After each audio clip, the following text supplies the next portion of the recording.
que terminou em 2013, mais um embate entre a NSA, né, e o resto do mundo. Curioso que ninguém fala muito do centro de investigação chinês que os chineses montaram na China com centenas de hackers, né, para vigiar o mundo inteiro.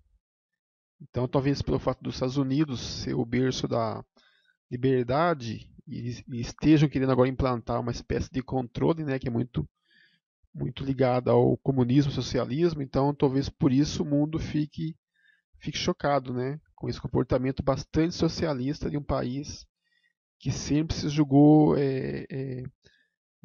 um país aberto e com liberdade absoluta para seus integrantes. Só que com esse comportamento, a NSA ela vai criando uma espécie de tortura adiantada dos seus cidadãos, né? Então não é preciso que os ditos terroristas venham ao país para fazer dano. A NSA já faz esse dano adiantado, com esse controle absurdo. Não só ela, mas também a China está fazendo, a Alemanha está fazendo, né, e outros países também estão fazendo. Agora, a grande reclamação da Dilma e do governo brasileiro e é um pouco cômico, né? Voltando a esse assunto novamente. A Dilma e a Alemanha reclamaram à ONU para que a NSA diminua a investigação, né, com países amigos. Ora, isso é impossível, né? Desde a época dos astecas, dos maias, os primeiros maias não eram violentos, né? Os maias conquistavam as tribos vizinhas com a cultura e não com guerra ou com mortes. Então eles anexavam a sua cultura a uma a nova tribo simplesmente se anexava à civilização maia sem que ninguém precisasse morrer. Então a nova cultura ela começava a praticar a cultura maia e também anexava a sua cultura, a cultura maia ia se desenvolvendo. Então o conhecimento e a cultura ele não tem como ser barrado, é impossível barrar isso. É impossível alguém decidir a população o que ela deve gostar, o que deve fazer. Né? Quando a gente percebe, a cultura já dominou todo um espaço popular. Então, o que, o governo brasileiro faz? Ele colocou reserva de mercado, né, na época antes do Collor, não deu resultado. Reserva de mercado era para desenvolver os engenheiros. Isso não aconteceu. O Brasil importava tecnologia externa e falava que era brasileiro e vendia. Então o governo ele protegia o mercado contra importações, mas na verdade ele privilegiava poucas empresas como na época a Microtech, Teltec, Cobra e outras aí, né? Se aproveitava dessa reserva de mercado para poder fabricar uma falsa tecnologia brasileira. Então, o governo, mais uma vez, ele tenta fazer a mesma coisa. Ele tenta falar assim, não sejam tão agressivos com a gente, porque nós somos muito fracos. Né? Isso é ridículo. Se você é fraco ou inimigo, torne-se forte. Né? O Brasil, culturalmente, ele nunca teve uma política de ajudar com que os seus cidadãos consigam se erguer a nível do primeiro mundo. Exemplos do futebol. Todos os jogadores de futebol nunca começaram em escolinhas.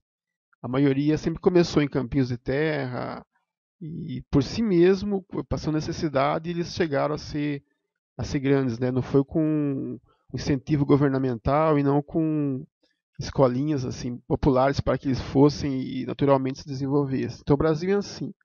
Né? O Brasil ele pega muitos impostos, mas ele não retorna para a população em atividades sociais que ajudem a população a se desenvolver e ao embate justo com o mercado externo. Então essa falta de controle, essa invasão dos americanos aí é a fragilidade que o governo ele impôs com impostos absurdos, né? Um dinheiro que o governo tira da população esse dinheiro que a população usaria para se desenvolver, ela tira e também não dá condições sociais para que a população se desenvolva.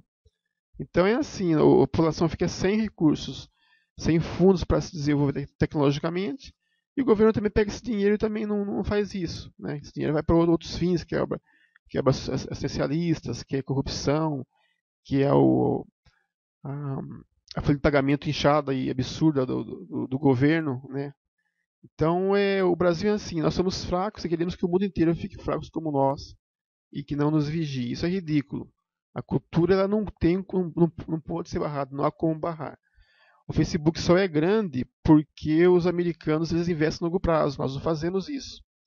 O YouTube levou 2 anos para poder dar lucro. Dava $1 milhão por mês de prejuízo. Então a Google comprou dando prejuízo e confiou que um dia desse lucro. Hoje dá lucro. No Brasil isso não existe. Não existe investimento a longo prazo. Então como é que podemos competir com esse pessoal de fora? Nós mudamos a nossa forma de agir ou a gente se sujeita à cultura externa. Vamos ser invadidos como eram invadidos as tribos pelos maias antigamente. Né? Não adianta o governo ficar fechando o mercado porque nós somos muito fracos, com essa mediocridade absurda aí. Então, essa história da Dilma protestar na ONU não vai resolver nada. Vamos continuar sujeitos. Né? O controle total ele pode acontecer se as culturas elas não se protegerem regionalmente. Né? O Brasil tem sua cultura. E se os Estados Unidos um dia vai ser uma potência, né, ditatorial, nós não sabemos. Né? O interessante filme de George Orwell, que chama 1984, né? Podemos ver no YouTube aí, tem umas versões completas. Nesse livro de George Orwell, que virou filme, né, que chama 1984, ele cita um exemplo, embora seja escrito em 54, né, ele cita o exemplo de uma nação dominada pelo governo, onde cada casa tem uma câmera. Então, já 50 anos atrás, aliás, 60 anos atrás, o escritor já previa isso, que está acontecendo hoje. Nós sabemos que o notebook ele pode ligar a câmera sem que a luzinha ligue. Isso é possível fazer. Então, nós já estamos com esse controle em todo o lar, com a câmera ligada. Né? O microfone pode ser ligado sem que percebamos, esse controle já existe. Né? Então, essa previsão de George Orwell em 54 já está acontecendo. Esse filme interessante, que é livro, né, que virou filme, tem umas frases do tipo: é preciso perder um pouco da liberdade se quisermos segurança. Olha que absurdo. Essa frase foi dita em 54, né, por um livro. Olha que absurdo. Hoje está acontecendo isso, é o que está fazendo os órgãos de investigação. Eles falam que tem que perder a liberdade para ter mais segurança. E daí vem aquela pergunta, que já dizia isso no livro de George Orwell em 54. Quem vigia, quem vigia? Quer dizer, se há alguém nos vigiando, quem vai vigiar esse pessoal para ver se eles não estão usando essas informações de maneira leviana ou destruindo o país vigiado economicamente, que de fato acontece, é o que falou Edward Snowden, né, que a NSA investigava para a segurança, mas na verdade as informações acabavam mesmo, elas acabavam enfraquecendo as empresas vigiadas, né?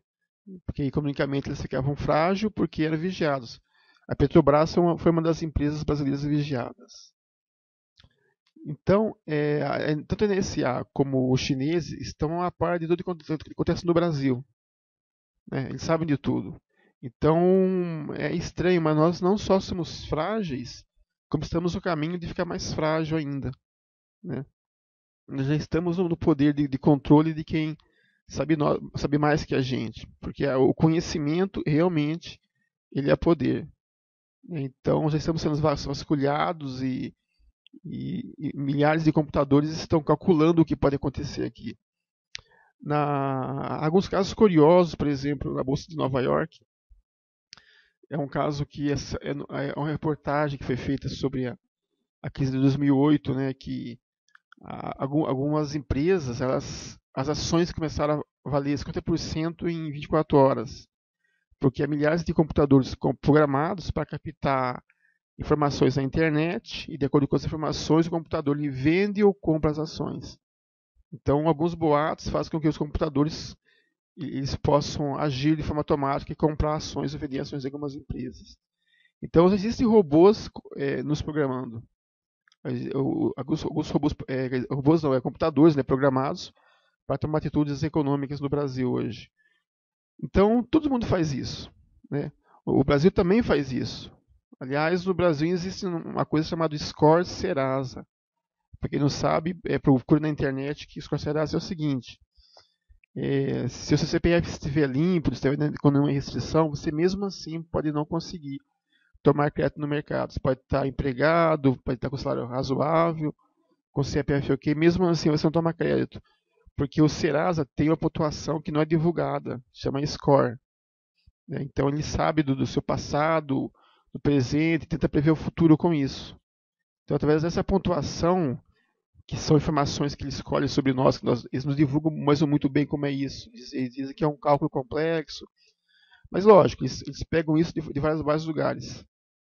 Então, o próprio Serasa brasileiro já faz esse vasculhamento absurdo do cidadão. Né, que quando ele tem uma dificuldade, ele não tem liberdade para se estabelecer. Quando o sistema econômico brasileiro ele percebe que alguém tem um pouco de fragilidade, eles lhe tiram tudo, né, porque não querem correr risco de levar algum tipo de calote, mas na verdade eles tiram do cidadão a capacidade de se reerguer novamente. Então o Brasil já é assim. Não tem ninguém protestando contra o Serasa sobre isso. Isso já acontece aqui e vai piorar mais ainda.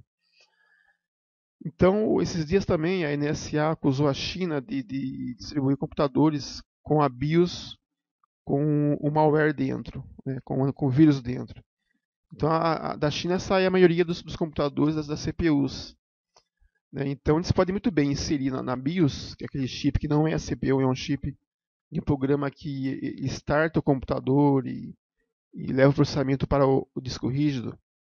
Então, essa BIOS é gravada fisicamente. Né? Então, eles acusam que alguns PCs já vêm com esse programa nocivo na BIOS. Mas já era esperado que a China faria isso um dia. Se de lá que sai a maioria dos computadores, com certeza um dia alguém pensaria em colocar alguma coisa ali nociva. Aliás, Snowden fala que a NSA faz a mesma coisa. Olha que interessante. A NSA acusa os chineses e o próprio espião da NSA que fugiu para a Rússia acusa a NSA de fazer a mesma coisa. Aquela empresa RSA, que inclusive ela distribui aquele token que os bancos dão para a gente fazer transferência, né? A RSA que faz a tecnologia do token, aquele token eletrônico que os bancos nos dão para fazer transferência bancária. Então, Snowden diz o seguinte, que a RSA tem um acordo com a NSA